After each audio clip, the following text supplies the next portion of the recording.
Hi, Coach. How you doing? All right, fire away. Coach, you finally got to see Patrick in a full practice rather than just a little limited. You liking what you see? You know what? He had some reps and he did a heck of a job, and it was fun to get him back out there. But those guys are doing a hell of a job. I mean, he was jumping pretty high at the end of the last game. I mean, if he can do leaps and bounds like that, he seems like the knee's doing okay. Well, I'll say this, okay? And I've said this before.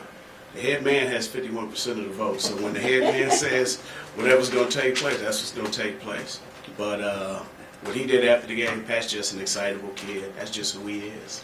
Eric, I know I want you to take this appropriately, but do you feel like 3 weeks, or let's say the last 2 weeks, do you feel like the last 2 weeks, do you feel that you've gained a competitive advantage, sort of having both quarterbacks be available in practice so that the opponent has to look at tape of both players before sort of declaring a starter going into said game? You know what? I think it does give us a competitive edge because, first of all, they have no idea who's playing, and we're still waiting to see exactly what's going to take place this week. But what it does do, it builds character amongst our players. Our team is developing together. And I thought throughout that course, I thought those guys did a heck of a job of growing together, working together, developing chemistry together. And that was huge. Now we just need to make sure that we're continuing to continue with the positive flow that we have, but also understanding that, hey, we still got to work. We still got to focus on the little detail things that's going to help us to progress as the season goes along. We've seen Patrick, or we've heard, I should say, from both Rick and Andy, kind of the idea of what his rehab is and how aggressive he is in attacking it. From your vantage point, is there something that you've seen in the facility, or whether Pat's here longer than most of the guys that sort of explained to you just sort of his desire to get back as soon as possible? Well, our training staff does a heck of a job. Rick and his staff, they do a great job down there. But one thing you got to understand, Pat is a competitive kid. So Pat's going to come early and stay late regardless, regardless of the task at hand. But I know that he went down there and worked his tail off because nothing is more important to Pat than being out there and playing and competing with his teammates. Coach, you have 5 tight ends on the roster now, 2 obviously on the practice squad. What's the thought process of having 5 tight ends? You always want to bring in good players that can fit in, and obviously we want to continue to build our brand and make sure that we're training and developing guys. You can't pass up on good players. Our GM, Brett Veachy, does a heck of a job of looking all around for different players. But that's his job, and whoever they bring in, we're going to love them up and we're going to coach them up. How much of this is an indictment on Deion Gelder? I mean, since the Detroit game where you had those 2 big catches, he's kind of disappeared. And I know it's kind of hard to rotate tight ends in, but I think he's only played like 1 snap on special teams. I don't think that's a detriment to him. I just think it's more of a, this is a talented kid that everybody probably had a good grade on when he was coming out of college. He was available, so why not bring him in? When it comes to your running back room, you have a lot of options I know you guys are comfortable with. Is it fair to say at this point it's sort of a ride the hot hand type of deal? Okay, this guy's working for us, we'll go with him, a committee deal? You know what? I think those guys have all done a heck of a job all season long. I thought Damian did a hell of a job last week stepping up and playing a hell of a role. Without the yards that he gained and the big run, no telling what happens. But also, too, we understand the importance of working together. I thought our O-line did a heck of a job, the receivers on the perimeter, and then, Tyreek guided them across the line. But it's one of those deals. We want to make sure that we're putting the guys in the right situation to go out there and just execute and be the best that they can be. So who's ever that guy, he's that guy. But like I said, Damian's done a hell of a job so far. What'd you like more about what he showed you on Sunday? Because obviously he came into the season, he's kind of your starter, and you didn't see a lot of him for the first 8, 9 years. You know what? I thought last week he put consistent behavior on tape. Actually, for the past 2 weeks, he's ran harder, he's ran more physical, he's seen it a little better. We just want to make sure that we continue to put that consistent behavior and type of attitude on tape. Because when it's all said and done, we have to be able to run the ball in order for us to have the success that we want to have. Coach, you talked a little bit about consistently going out there. While Patrick was gone, everybody kind of stepped up to help Matt more to kind of, you know, raise their game to help him. Do you anticipate that the excitement of when Patrick does come back will be able to keep that level of everybody stepping up and raising their game?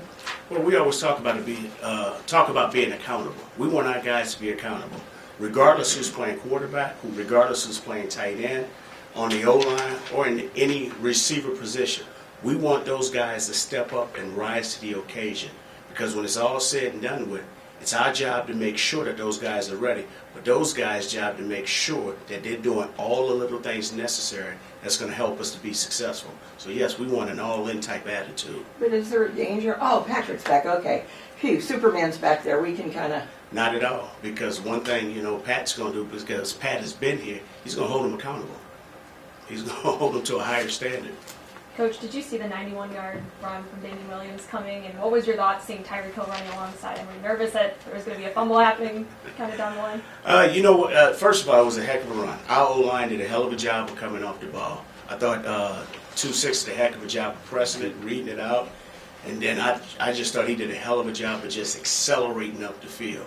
And then Tyreek comes along. He does, believe it or not, I know everybody's talking about the way it finished, but I thought he did a hell of a job of shielding that guy off. You know, it could have been a would-be tackler. And to me, that's the unselfishness of this team. That's the chemistry of this team. Once Tyreek figured that out, and, you know, I'm not sure all of us can process that in that short amount of period of time, but once he figured out that he would shield that guy off, now it became a race for him and helping him show that, you know what, I know this is a hell of a run here, but I'm still the fastest man on this field. But it was fun. It was good to watch, but also, too, it just goes to show you what type of people we have in this organization. Eric, when you call that play in that situation, I know you say like every play you call you want to be a touchdown, right?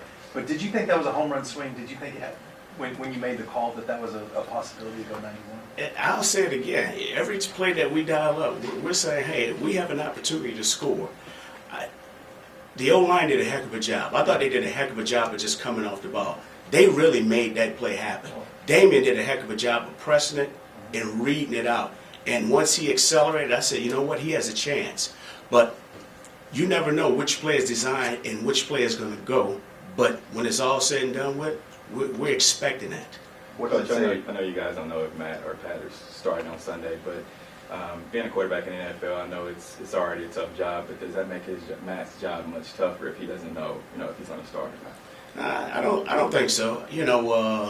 These guys, one thing I will say, we all do a great job of over-communicating with one another in that room. Mm-hmm. We prepare our guys each and every week to be the starter.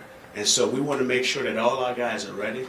Like I said before, we have a heck of a coaching staff that takes a tremendous amount of pride of over-communicating all the details so everybody can be ready to play on game day. And that's our job as a coaching staff, but also, too, that's their job as players. So we expect them to show up and put in all the work so they can be ready to roll when called upon. You mentioned the O-line.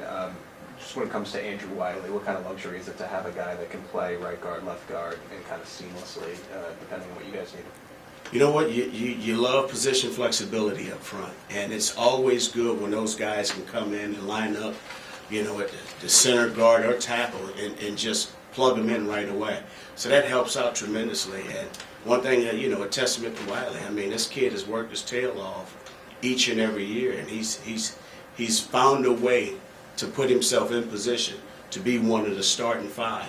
And so those are the type of people that you want in your organization. Those are the type of people that you want to line up with every Sunday. Thanks, everyone. Thank you. Thank you.